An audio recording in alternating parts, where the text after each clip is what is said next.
In this week's episode, there's renewed hope for drug addicts desperate for change. But first, he nearly lost his life to kidney failure and now does whatever it takes to stay on top.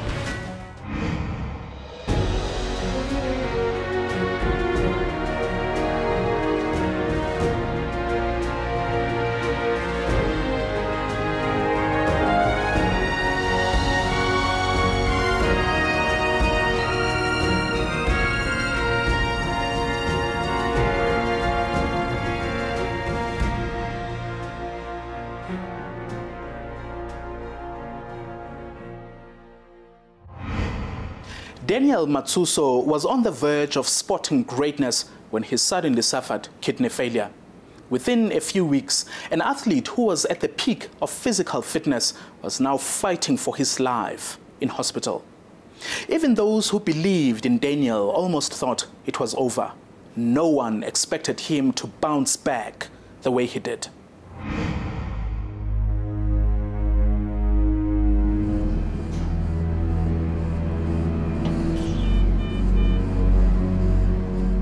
In the intensive care unit of Johannesburg's Charlotte Maxeke Hospital, Daniel Matsoso was knocking on death's door. We weren't totally sure what Daniel's situation was. All we knew was he was fighting for his life. When we first visited him, he wasn't even conscious.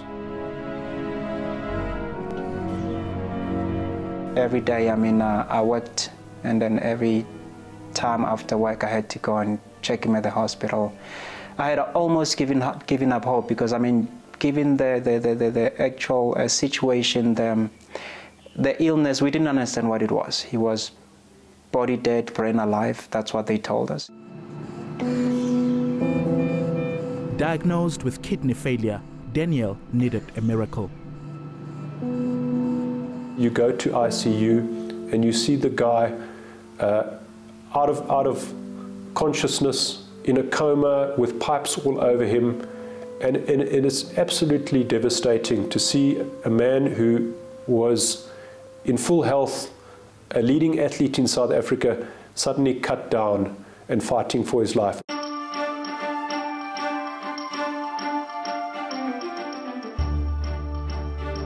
Daniel Matsoso, a healthy athlete from Alexandra, Johannesburg. Raised by a domestic worker in a family of 4 boys, athletics became his one-way ticket out of poverty.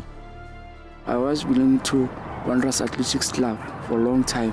And then Richard Meyer is the guy who is the mentor for the Wanderers Athletics. At first, Daniel competed in small tournaments.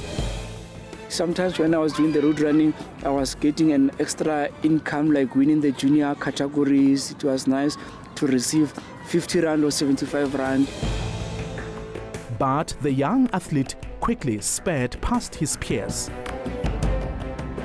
By the late 90s, he was winning locally sponsored races and representing Gauteng in national tournaments.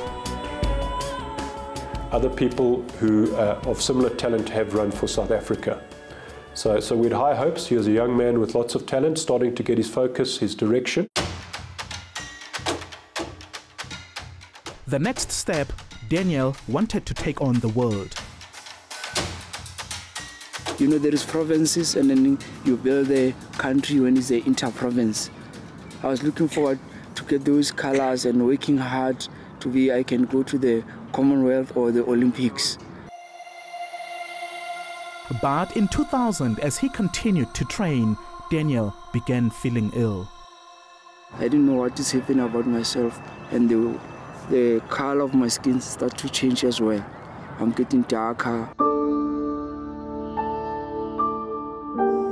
Within a few weeks, one of South Africa's most promising young athletes could no longer move a single muscle. Daniel had suffered kidney failure. He needed urgent dialysis, a system that would enable his body to function properly without a kidney. As he hoped for a donor, he learned that some of his fellow patients had been waiting as long as 10 years. They were my friends, and then when you come, they told me, no, he got admitted over the weekend, and then you come is Monday, they told that he passed on. Now in a wheelchair and recovering at home, he anxiously waited for a kidney. It took 3 long years to find a matching donor for Daniel. It was a man from the Free State. The transplant was done immediately.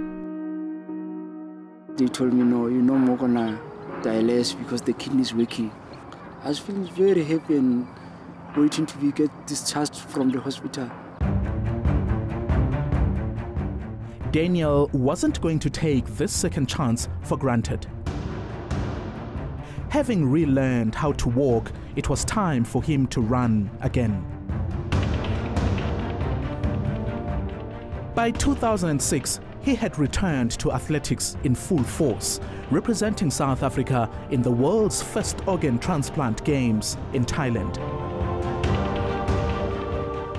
Today, Daniel Matsoso ranks number 1 in the world in the transplant's 5-kilometer road race. I feel so proud to be there, because each and every year the competition is getting tough.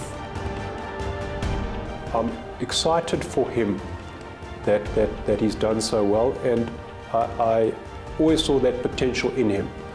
My only disappointment, my sadness is that he could have done that without all the trauma that he went through.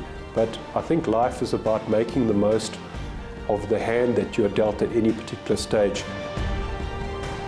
Sometimes I find myself sitting and crying on my own, not because I feel bad about it, because I'm so grateful, I feel so happy that he's done as well as he's done, and I'm really proud of him. It's something that I drink from, his strength actually becomes my strength.